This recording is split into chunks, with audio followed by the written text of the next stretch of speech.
Okay, Doug. So the thing with mini golf that all of us tend to think about is, pretty conservative, Sure. pretty old school kind of approach, and you've got the windmill and all that kind of stuff. Mhm. Is that the kind of thing we're going to see at Nova this year? Well, not at all, unless anybody's designing something with a windmill. If they do it, they're going to do a really crazy version. Basically, we wanted to really play with the conventions of what a mini golf course is. Because as you say, they are often very conservative. Oftentimes, it's the same kind of things that knock up on every course: a pirate, a dolphin, a windmill. So I wanted all the artists to just feel totally free to do whatever they wanted. And I know from some of the designs that I've got in that it's going to be crazy all over the place with really interesting things that no one's going to expect. So nothing too conservative. And it'll be a playable course, so on all this artwork that these artists have designed, you'll be able to kind of play with it and around it. It'll be really good fun. How did you come to deciding on the artists that were going to be working with you on this? Well, I was lucky to know a few of them because I knew some of them who are, generally speaking, everyone I wanted to work with is somebody who is properly skilled in making sculpture, so the work is going to look great, but also has a really good sense of humor, because I thought those are the two components that'll really make this fly.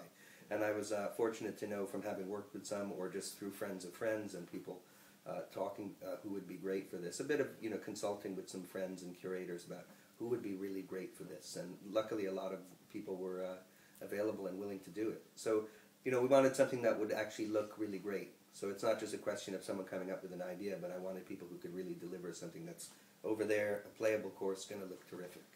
I've got to ask, where did the idea come from?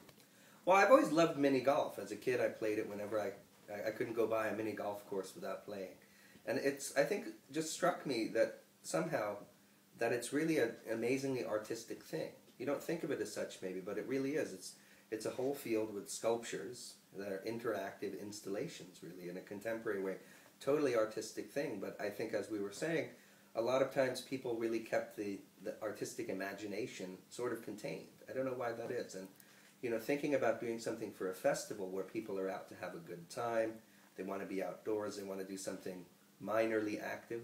I don't think mini golf is too taxing on the system, but it just seemed like a really great way to bring a few things together, something fun and interactive and playful, but also where you could bring an artistic sensibility to it. And so it really lined up perfectly. And I'd come across one or two artist-designed courses that were done in the past that I was doing some research into it, and I thought, well, I've seen one or two versions, but they don't really do anything exciting. I mean, here's, in my sense, a real missed opportunity to take the imaginative side and really push it while keeping that playful, engaging side. And that's really been the kind of vision that I and the team I'm working with want to keep to. So something that really is going to be wild and fun, but rooted on the ground for you to play in. And so kind of using some ideas that are out there in the world, but combining them in a unique way. I think that's what we're looking to do.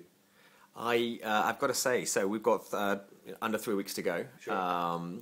Do we get any hints of what some of the courses are going to look like? I like to keep it fairly secretive, but we have one hole that's going to involve a sculpture of Saddam Hussein. I think that may probably well be the world's first Saddam Hussein-inspired crazy golf hole. And some other things involving some really interesting thing, all the way from crazy monsters and some contemporary social things that we're looking at. There's going to be some wild political stuff going on, really pushing the envelope. And the fun thing is, some of the artists are telling me, no, I have something great for you, but trust me. So even me as the course designer, I'm still waiting to hear a few, I want to be surprised as much as the audience. So we don't want to give too much away, but it will be really, really good fun. And again, we are raising money for a good cause, so those folks who do play the course know that the money is going to help out a lot of folks as well.